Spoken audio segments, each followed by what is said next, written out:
نحمده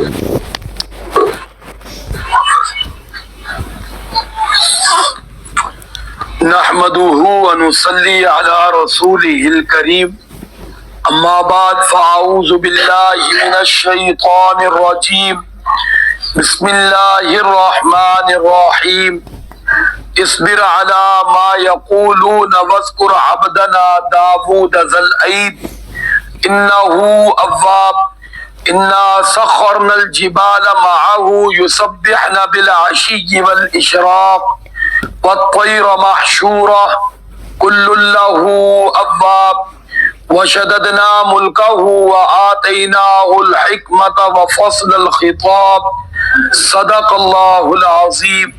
درود شریف پڑھ لیں. اللهم صل على محمد وعلى آل محمد كما صليت على إبراهيم وعلى آل إبراهيم إنك حميد مجيد. اللهم بارك على محمد وعلى آل محمد كما باركت على إبراهيم وعلى آل إبراهيم إنك حميد مجيد. سورۃ الصاد 23واں پارہ دوسرا رکوع اور آیت نمبر 17، 18، 19 اور 20 تلاوت کی گئی ہے. بڑا ہی عام مضمون ہے. اللہ رب العزت نے پاک پیغمبر صلی اللہ علیہ وسلم کو اور صحابہ اکرام کو مشرکین مکہ جو طعن و تشنیع کرتے تھے ان پر صبر کا حکم دیا ہے، کیونکہ مشرکین مکہ گزشتہ سبق میں آپ پڑھ چکے ہیں کہ حضور آقا صلی اللہ علیہ وسلم کو کہتے تھے کہ اللہ کو آپ کے علاوہ کوئی نہیں ملا کہ جس کو نبی پیغمبر رسول بنا دیتے، اور خاص طور پہ دنیاوی معاملات کے حوالے سے، مال و دولت کے حوالے سے طعنہ دیتے تھے کہ آپ کے پاس تو کچھ بھی نہیں. حضور آقا صلی اللہ علیہ وسلم کا یقیناً دل دکھتا تھا، تو اللہ رب العزت نے فرمایا اصبر، اے محمد صلی اللہ علیہ وسلم آپ صبر کیجئے، علی ما یقولون، ان باتوں پر جو بطور طعن یہ لوگ آپ کو کہتے ہیں. صبر کے ساتھ ساتھ پھر حضور آقا صلی اللہ علیہ وسلم کو گزشتہ انبیاء کرام میں سے چند، اس صورت کے اندر جن نبیوں کا ذکر ہے ان کے حالات حضور آقا صلی اللہ علیہ وسلم کو بتائیں کہ آپ ان کی زندگی دیکھیں کہ ان کا بھی ایسے لوگوں کے ساتھ پلہ پڑا، لوگوں نے ان کو بھی بہت کچھ کہا. خاص طور پہ پھر آج جس نبی کا ذکر ہو رہا ہے وہ نبی بھی تھے، پیغمبر بھی تھے، رسول بھی تھے، صاحب شریعت، صاحب کتاب، بادشاہ بھی، حضرت داؤد علیہ السلام. اور یاد رکھنا داؤد علیہ السلام خاندانی بادشاہ نہیں تھے. داؤد علیہ السلام کے بھائی یہ طالوت جو اس دور کے بادشاہ تھے، ان کی معیت میں جالوت جو ظالم آدمی تھا اس کے خلاف جہاد کے لیے نکلے تھے، لیکن بڑے دن ہو گئے کوئی فیصلہ نہیں ہو رہا تھا، کیونکہ جالوت بڑا ہی ظالم، جابر، جنگجو آدمی تھا. وہ جب میدان میں اترا تھا تو اپنے پورے تحفظ کے ساتھ اترا تھا. بڑا چلاک اور مکار آدمی بھی تھا، تو اس لیے اس کو شکست دینا یہ بھی بہرحال بہت بڑا ایک کام تھا. تو بڑے دن ہو گئے، داؤد علیہ السلام چھوٹے بچے تھے، گھر والوں نے بھیجا کہ جاؤ جا کر کچھ حالات لے آؤ. اب داؤد علیہ السلام راستے سے چند پتھر اٹھا لیے کہ شاید کہیں کام آ جائے. تو جب وہاں پہنچے حالات کو دیکھا تو کوئی فتح اور شکست کا فیصلہ نہیں ہو رہا، تو اس لیے کہا کہ میں بھی جا کر ذرا اپنا حصہ ڈالوں. تو انہوں نے کہا اب ظاہر بات ایک بچہ ہے، اس نے کیا حصہ ڈالنا ہے، یہاں تو بڑے بڑے میدان میں. بہرحال تشریف لے گئے تو پتھر ایک اٹھایا اور جالوت سامنے تھا، بس پھینکا اس کی طرف، اور اس کی یہ جو پیشانی ننگی تھی یہاں جا کر اس کو لگا. اور نبی بار بار میں عرض کرتا رہتا ہوں بچپن میں بھی نبی ہی ہوتا ہے، پداشی نبی ہوتا ہے، اعلان بعد میں ہوتا ہے. تو نبی کے بازو میں یا اللہ نے بازو کا ذکر کیا بھی ہے، ذل عید، کہ ان کے بازو میں بڑی طاقت تھی۔ ایک تو جہاں یہ تھا کہ وہ لوہے کو جدھر چاہتے گھما دیتے، نرم کر دیتے، لیکن یہاں ایک طاقت کا مظاہرہ اس میدان میں بھی ہوا کہ جب داؤد علیہ السلام نے اس کو پتھر مارا تو اسی پتھر سے وہ ڈھیر ہو گیا، مسلمانوں کو فتح ہو گئی۔ اب طالوت جو اس دور کے نیک آدمی بادشاہ تھے، ان کی فوراً نگاہ داؤد پہ جا کے ٹک گئی کہ یہ تو آنے والے دور کے ایک عظیم آدمی بنے گا، اس نے اتنا عظیم کارنامہ اتنی چھوٹی سی عمر میں کر دیا ہے، تو اس لیے اپنا جانشین بھی بنا دیا اور بیٹی کا رشتہ دے کر داماد بھی بنا دیا۔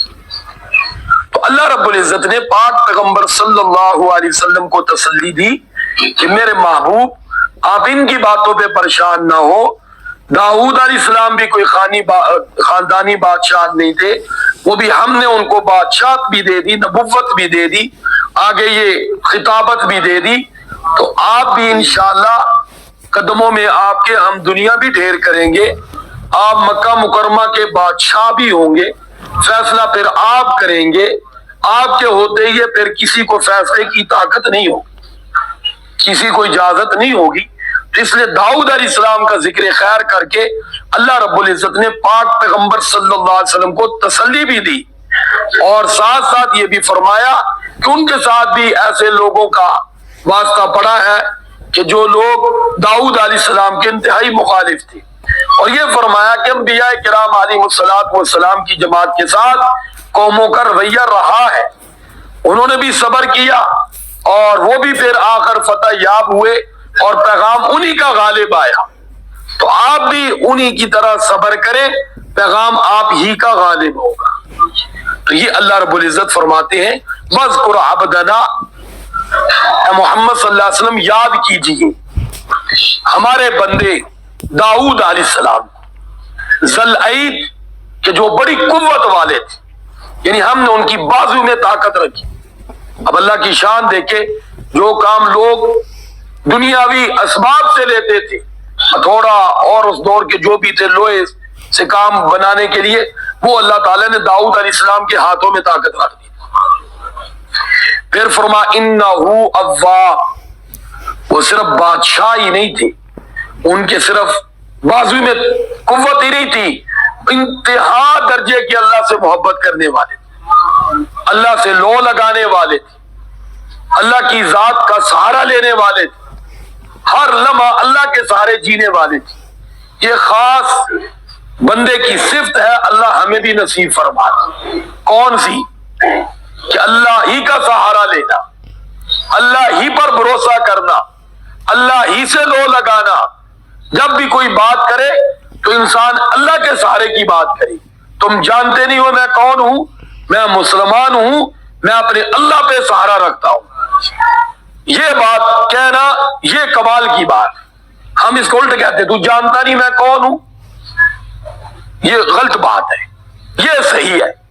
اب بے شک جتنے مرضی زور سے کہیں تم جانتے نہیں ہو میں کون ہوں، تیری بات ہو کہے گا کون ہو، میں مسلمان ہوں الحمدللہ، میں اللہ پر توکل کرتا ہوں، میں اللہ پر بھروسہ کرتا ہوں، میں اللہ سے لو لگاتا ہوں، میں اللہ سے مدد چاہتا ہوں، میرے ساتھ میرا اللہ ہے۔ یہ اصل پیغام ہے، مسلمان کا اصل تعارف یہ ہے۔ لیکن آج ہم بھی غیروں کی طرح بھول گئے، ہم بھی قوم برادری کا نام لیتے ہیں، ہم بھی عہدے منصب کا نام لیتے ہیں، ہم بھی اپنے پیچھے اگر کسی کو کوئی مخلوق میں سے کچھ بنایا ہوا تو اس کا نام لے کر کہتے ہیں، جبکہ یہ فرعونیت کا جملہ ہے۔ بولو کس کا جملہ ہے؟